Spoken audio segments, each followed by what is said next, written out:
Alors ce que vous voyez défiler actuellement sous la collision est spécifique et unique à la Méditerranée. Il s'agit des fameuses prairies de Posidonie. Ce ne sont pas des algues, il s'agit de plantes de la famille des iris, des plantes qui vivaient autrefois sur la terre, à l'extérieur de la mer, lorsque le niveau de la Méditerranée se trouvait à 120 mètres plus bas qu'aujourd'hui. C'était une époque glaciaire, et lorsque la terre s'est réchauffée, que les eaux remontaient très lentement, elles ont noyé progressivement ces prairies qui se sont habituées par miracle à vivre sous la mer. Et elles font toujours comme les plantes terrestres, elles ne font rien comme les algues, et tout comme les plantes. Par exemple, elles continuent à fleurir sous la mer. Alors la floraison, elle vient au mois de juin, c'est une petite fleur blanche jaunâtre qui ressemble à une fleur d'iris parce qu'elles font partie de la famille des Phanerogames, donc on dit des iris. Et après la fleur, elles ont des fruits qui ressemblent à des olives. Lorsque l'olive est mûre, elle se détache et la petite graine elle tombe au fond de la mer et redonne naissance à un nouveau pied. C'est un véritable miracle de la nature.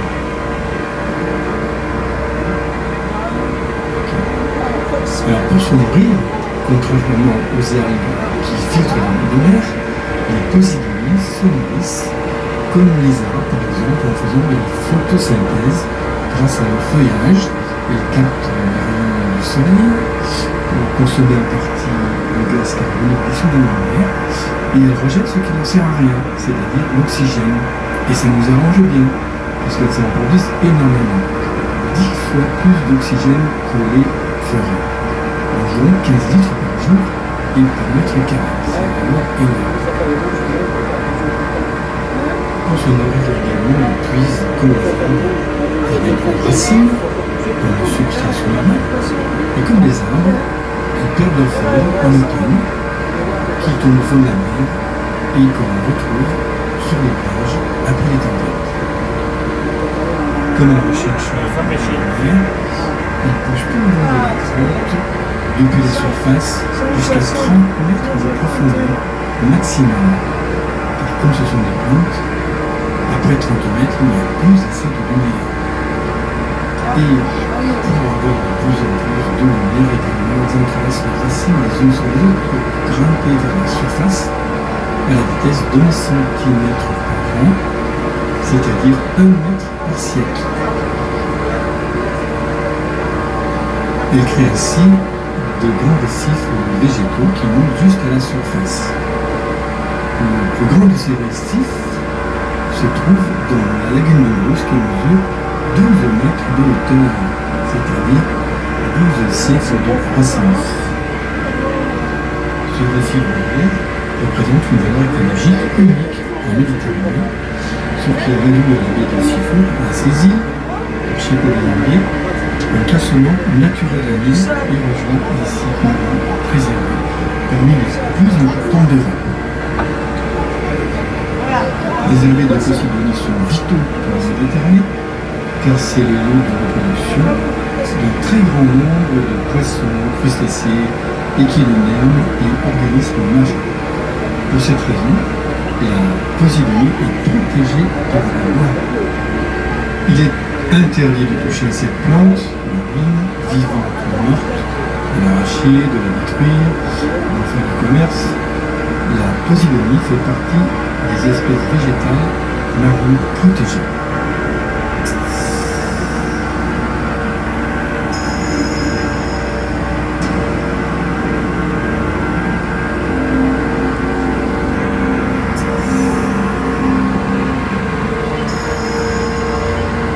Bien, nous arrivons dans quelques secondes sur notre site des poissons. Nous allons donc nous arrêter pour les observer sans trop faire de bruit pour ne pas les effrayer. Et à l'aide de la plaquette que vous avez à disposition, eh bien, nous allons essayer de les reconnaître. Alors si vous souhaitez ensuite les voir de plus près, faire des photos à un moment donné précis, je peux leur donner un tout petit peu à manger. Est-ce que vous voulez que je leur donne un petit peu à manger? Alors sauce que vous venez de voir. C'est la sauce. Alors, est-ce que vous voulez que je leur donne un petit peu à manger à ces poissons? Oui. Allez, on va d'abord les voir s'approcher de nous. On va les laisser s'approcher automatiquement de nous. Et quand je leur donnerai à manger, je vous préviendrai. Nous y voici. Olha ali atrás. Waouh. Olha aqui muitos. Oui, il y en a plein qui viennent. Olha aqui, tá aqui. Olha, dá uma folha. Alors, moi je vois des saupes. Ah, Je vois la sauce. Je vois le juvénile. Non, je vois le castagnol. il y en a plein. Waouh, la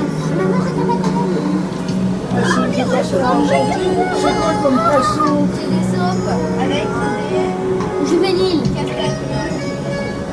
Alors, bienvenue dans notre aquarium naturel. Et comme vous pouvez le constater, vous avez des poissons qui sont bien peu farouches devant vos yeux.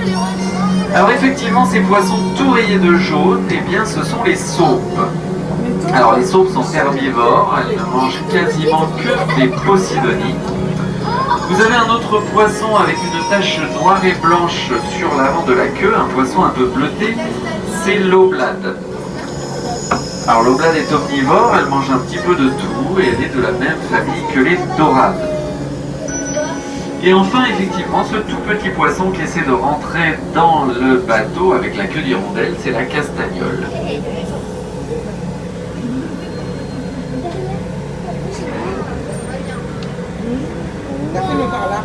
Et puis, il a plein de près.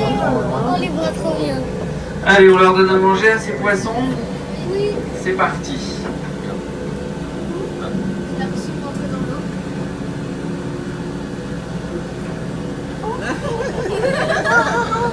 Waouh! Il va partout! Fais des photos, fais des photos! Regarde, regarde! Waouh! Ah, c'est beau!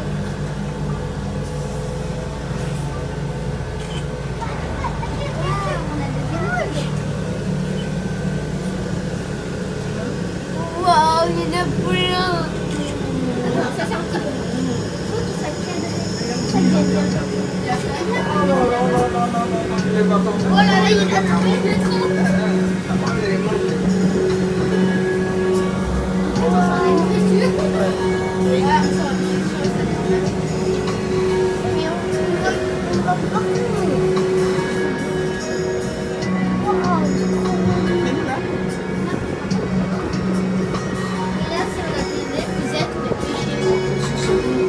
Alors devant nos yeux, nous avons effectivement les poissons les moins farouches, ces trois espèces que sont les saupes, oblades et castagnoles. Et bien maintenant, si vous voulez voir les autres espèces, il va falloir détourner votre regard un peu plus loin, en arrière-plan, et plus près des rochers, notamment pour voir nos familles de sards. Alors les sards, ce sont ces poissons un peu ronds, argentés, et nous en avons trois sortes différentes ici. Nous avons le plus fréquent qui est le sard à tête noire, qui a une rayure noire sur la tête et sur la queue, rayure verticale. Nous avons aussi le sard décofino, appelé aussi ici le sard tambour. Lui est tout rayé de fines rayures noires verticales et il a la bouche un petit peu plus avancée que les autres. Et enfin nous avons le sard commun, alors lui est tout argenté, n'a qu'une tache noire sur l'avant de la queue.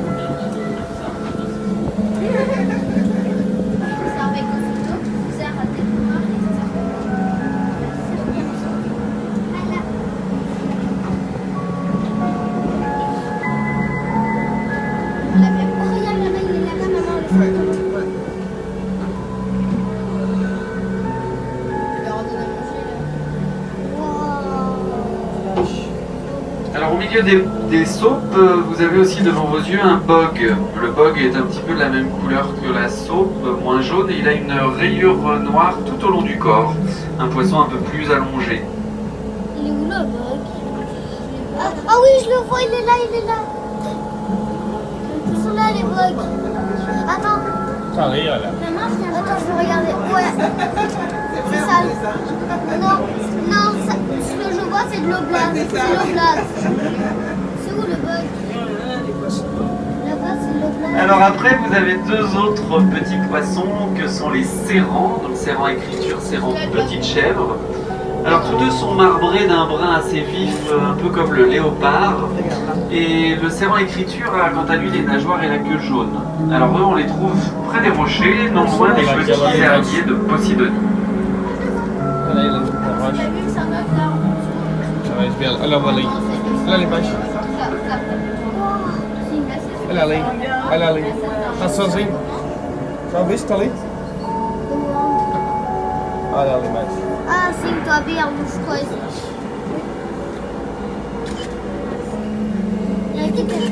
Oh, moi j'ai vu la chirelle royale. Oh, regarde. Moi j'ai vu la chirelle royale. Alors justement, sous vos pieds, près des rochers, vous avez un tout petit poisson qui est tout allongé, un tout petit poisson, tout en longueur avec le ventre blanc nacré et le dos brun. Et bien c'est la girelle. Alors la girelle est hermaphrodite, hein. Toutes les girelles naissent femelles, et parmi 12 d'entre elles, eh bien, il y en a une qui va se transformer en mâle, et qui va finalement finir girelle royale. Donc nous en avons quelques-unes sur le site, même si elle est plus rare et qu'il n'y en a qu'une sur 12. Vous avez aussi une étoile de mer, là sur tribord, sur la droite du bateau. Voilà, là on est en train de passer dessus. Oh, j'ai vu l'étoile de mer, elle est là-bas. Elle est là-bas. Voilà, vous avez dit à tribord, je vais y arriver. Sur la droite. Le orange, elle était là-bas. C'est comme quoi. Et vous allez bientôt la voir sur bâbord cette fois. Elle est orange. Ouais. Je cherche. Elle est où notre étoile de mer? Il faut la voir de ce côté là-bas. Elle est où? Il faut la voir du côté gauche là-bas. Elle va bientôt apparaître.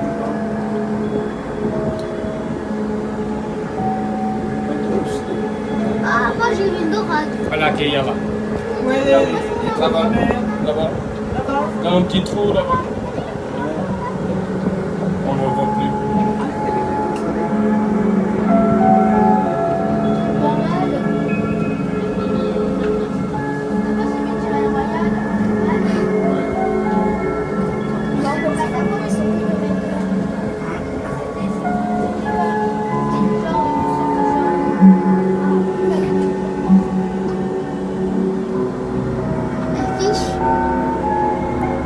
Ça passe comme une louche. Toi, ça va comme une louche. C'est 15 minutes chiche.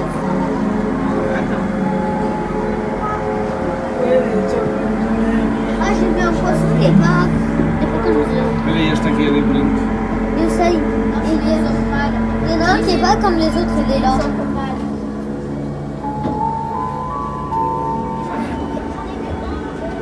Après nous avons un autre poisson qui a un petit peu la couleur de la roche. Ah ouais, je la vois. Elle est là, l'étoile de mer. Et on a l'impression qu'il monte des petites algues blanches sur les rochers. Où est l'étoile de mer? Ce poisson Elle qui est là-bas, recrache un l'étoile petit de peu de mer. poussière La vois, aussi, elle est eh bien là-bas. c'est le labre. Alors le labre, lui, se prend pour un oiseau. Il récupère des bouts de brindilles, des bouts d'algues, de posidonie. Et avec tout cela, eh bien, il va faire un petit nid pour que sa femelle vienne y pondre ses œufs. Olha outra estrela do mar ali. Ah, mais je la vois plus. Oh non, je n'ai perdu plus l'étoile de mer.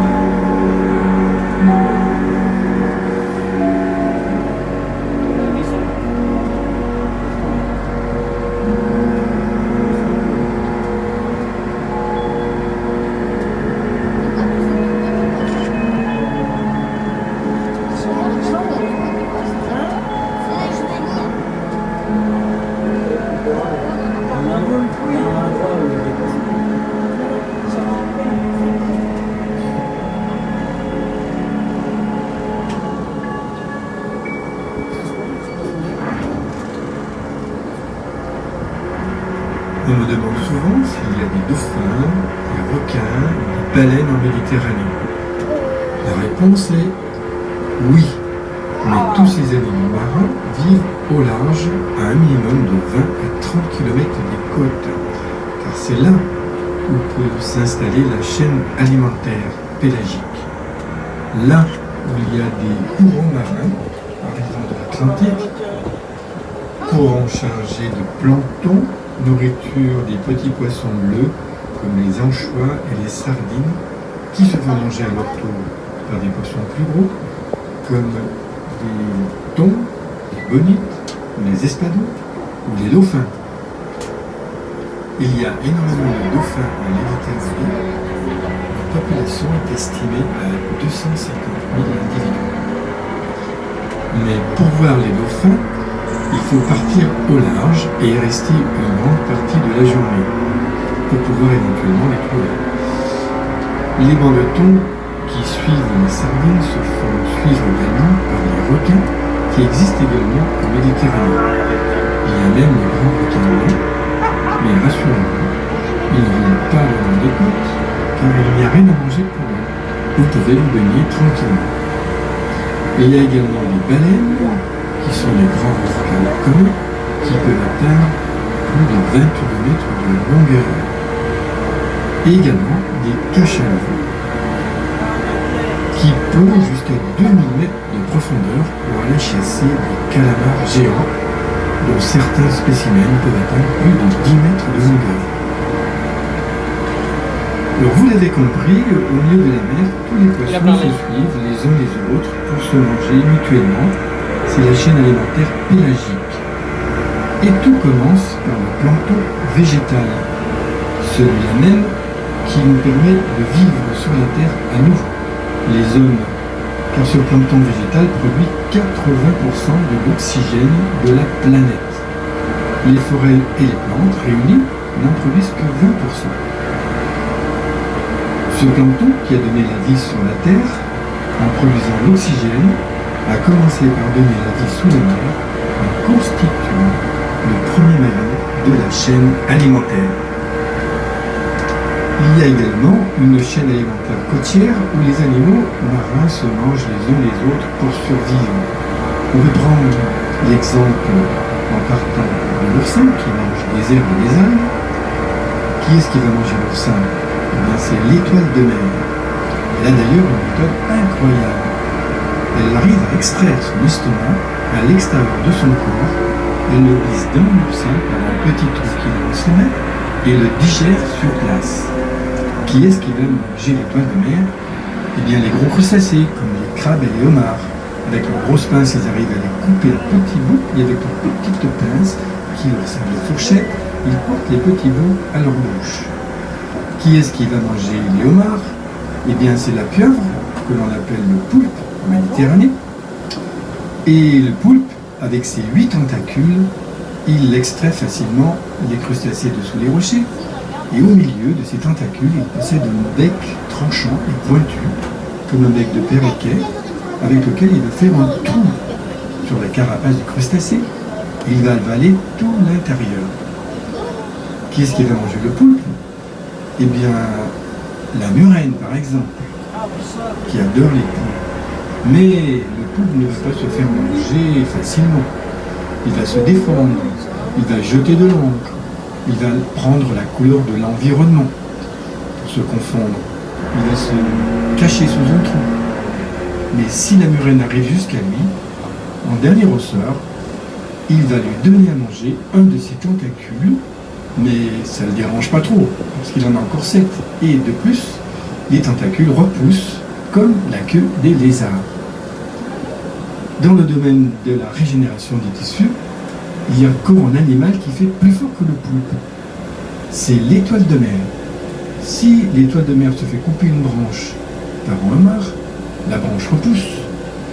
Mais si elle se fait couper en deux, les deux moitiés vont se reconstituer et nous aurons 2 étoiles de mer.